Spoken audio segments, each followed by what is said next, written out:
Thank you, Mr. Speaker. I've just come from a meeting of G7 leaders joined by Secretary-General Stoltenberg of NATO. And with permission, I'll update the House on our response to President Putin's onslaught against a free and sovereign European nation. Shortly after 4 o'clock this morning, I spoke to President Zelensky of Ukraine as the first missiles struck his beautiful and innocent country and its brave people, and I assured him of the unwavering support of the United Kingdom. And I can tell the House that at this stage, Ukrainians are offering a fierce defence of their families and their country. And I know that every honourable member will share my admiration for their resolve. Earlier today, President Putin delivered another televised address and offered the absurd pretext that he sought the demilitarisation and denazification of Ukraine. In fact, he is hurling the might of his military machine against a free and peaceful neighbour in breach of his own explicit pledge and every principle of civilised behaviour between states, spurning the best efforts of this country and our allies to avoid bloodshed. For this, Putin will stand condemned in the eyes of the world and of history. He will never be able to cleanse the blood of Ukraine from his hands. And although the UK and our allies tried every avenue for diplomacy until the final hour, I'm driven to conclude that Putin was always determined to attack his neighbour, no matter what we did. Now we see him for what he is, a blood-stained aggressor who believes in imperial conquest. I am proud that Britain did everything within our power to help Ukraine prepare for this onslaught, and we will do our utmost to offer more help as our brave friends defend their homeland. Our embassy took the precaution on 18th of February of relocating from Kiev to the city of Lviv in western Ukraine, where our ambassador Melinda Simmons continues to work with the Ukrainian authorities and to support British nationals. Now we have a clear mission. Diplomatically, politically, economically, and eventually militarily, this hideous and barbarous venture of Vladimir Putin must end in failure. At the G7 meeting this afternoon, we agreed to work in unity to maximise the economic price that Putin will pay for his aggression. And this must include ending Europe's collective dependence on Russian oil and gas that has served to empower Putin for too long. So I welcomed, again, Chancellor Scholz's excellent decision to halt the certification of Nord Stream 2. Mr. Speaker, countries that together comprise about half the world economy are now engaged in maximising pressure, economic pressure, on one that makes up a mere 2%. For our part today, the UK is announcing the largest and most severe package of economic sanctions that Russia has ever seen. With new financial measures, we're taking new powers to target Russian finance, in addition to the banks we've already sanctioned this week. Today, in concert with the United States, we are imposing a full asset freeze on VTB. More broadly, these powers will enable us totally to exclude Russian banks from the UK financial system, which is, of course, by far the largest in Europe, stopping them from accessing sterling and clearing payments through the UK. And with around half of Russia's trade currently in US dollars and sterling, I'm pleased to tell the House that the United States is taking similar measures. These powers will also enable us to ban Russian state and private companies from raising funds in the UK, banning dealing with their securities and making loans to them. We will limit the amount of money that Russian nationals will be able to deposit in their UK bank accounts, and sanctions will also be applied to Belarus for its role in the assault on Ukraine. Overall, we'll be imposing asset freezes on more than 100 new entities and individuals, on top of the hundreds that we've already announced. This includes all the major manufacturers that support Putin's war machine. Furthermore, we are also banning Aeroflot from the UK. Next, on top of these financial measures and in full concert with the United States and the EU, we will introduce new trade restrictions and stringent export controls similar to those that they in the US are implementing. We will bring forward new legislation to ban the export of all dual-use items to Russia, including a range of high-end and critical technological equipment and components in sectors including electronics, telecommunications and aerospace. Legislation to implement this will be laid early next week. These trade sanctions will constrain Russia's military, industrial and technological capabilities for years to come.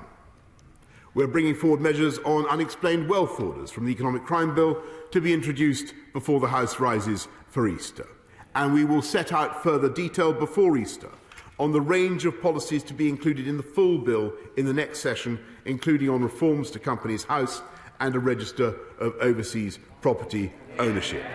We will set up a new dedicated kleptocracy cell in the National Crime Agency to target sanctions evasion and corrupt Russian assets hidden in the UK, and that means oligarchs in London will have nowhere to hide. And Mr. Speaker, I know that this House will have great interest in the potential of cutting Russia out from SWIFT. And I can confirm, as I've always said, that nothing is off the table.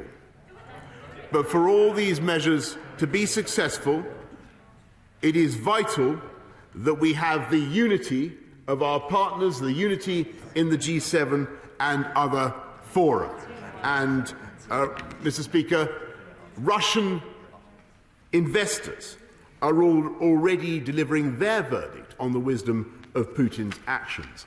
And so far today, Russian stocks are down by as much as 45%, wiping $250 billion from their value in the biggest one-day decline on record. Sberbank, Russia's biggest lender, is down by as much as 45%, and Gazprom down by as much as 39%, while the ruble has plummeted to record lows against the dollar. We will continue on a remorseless mission to squeeze Russia from the global economy piece by piece, day by day and week by week. And we will, of course, use Britain's position in every international forum to condemn the onslaught against Ukraine, and we will counter the Kremlin's blizzard of lies and disinformation by telling the truth about Putin's war of choice and his war of aggression. And we will work with our allies on the urgent need to protect other European countries that are not members of NATO and who could become targets of Putin's playbook of subversion and aggression.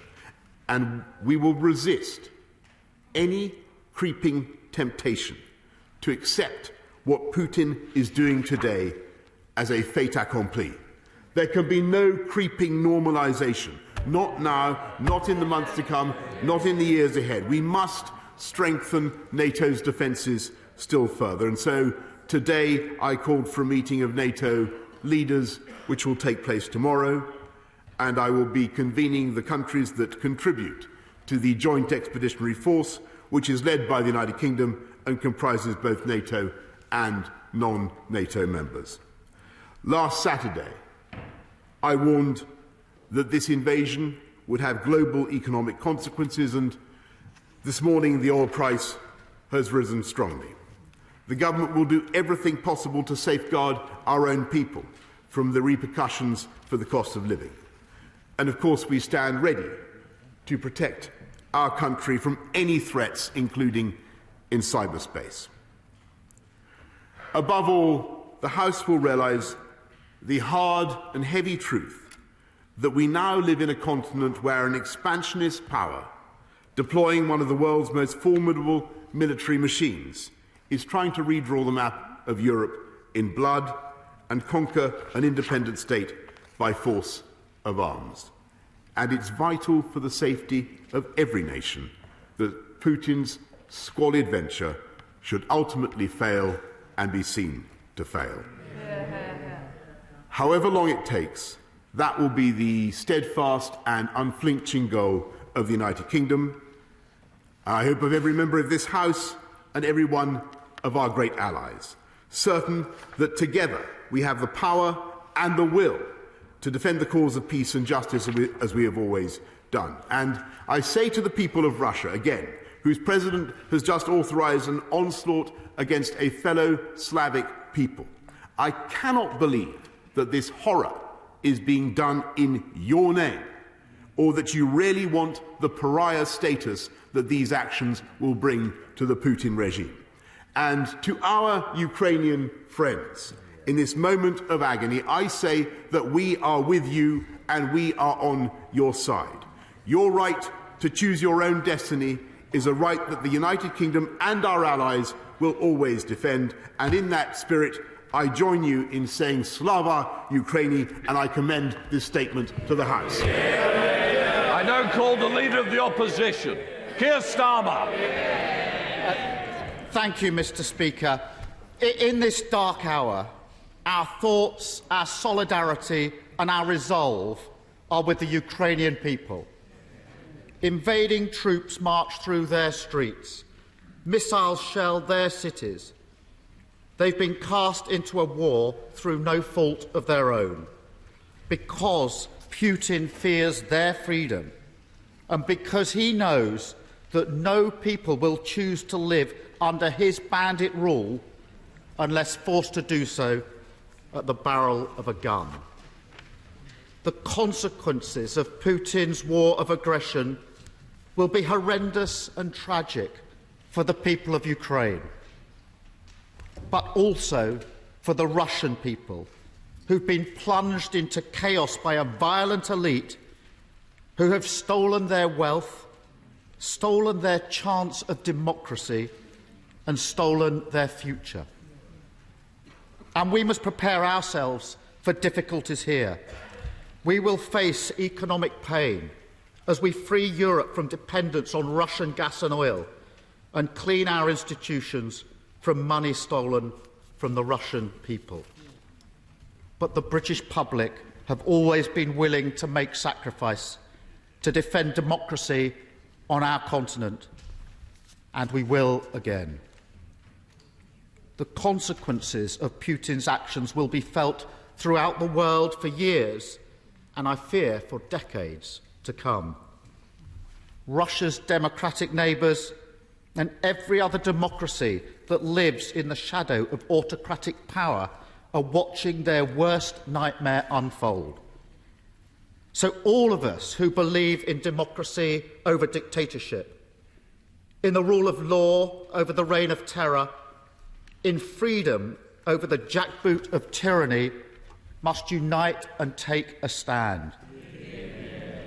We must support the Ukrainian people in their fight, and we must ensure that Putin fails.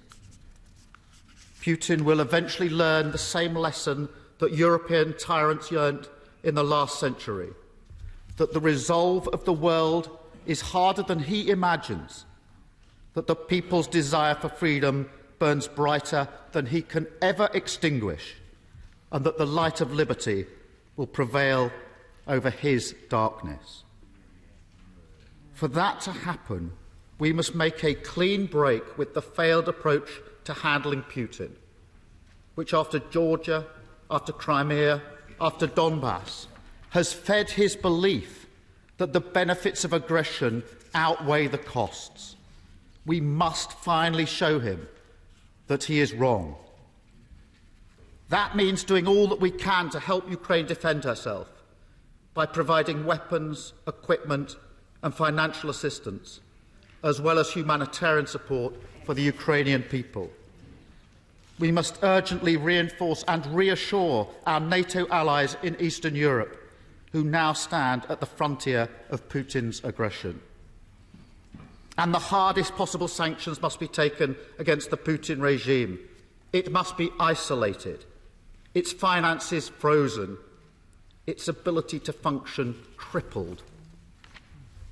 That means excluding Russia from the financial mechanisms like SWIFT and banning trade in Russian sovereign debt. I welcome the set of sanctions outlined by the Prime Minister just now and pledge opposition support for further measures. And there are changes we must make here in the UK. For too long, our country has been a safe haven for the money that Putin and his fellow bandits stole from the Russian people. It must now change. Cracking open the shell companies in which stolen money is hidden will require legislation. Bring it forward immediately, Prime Minister, and Labour will support it, along with the other measures that the Prime Minister has just outlined. Thank you, and we will support it. Mr. Speaker, this must be a turning point in history. We must look back and say that this terrible day was actually when Putin doomed himself and doomed his plan to reassert Russian force as a means of controlling Eastern Europe to defeat. We know how Putin operates, so we know how to defeat him. He seeks division, so we must stand united. He hopes for inaction, so we must take a stand. He believes that we are too corrupted to do the right thing, so we must prove him wrong. I believe we can, and in this dark hour, we can step towards the light. Thank you.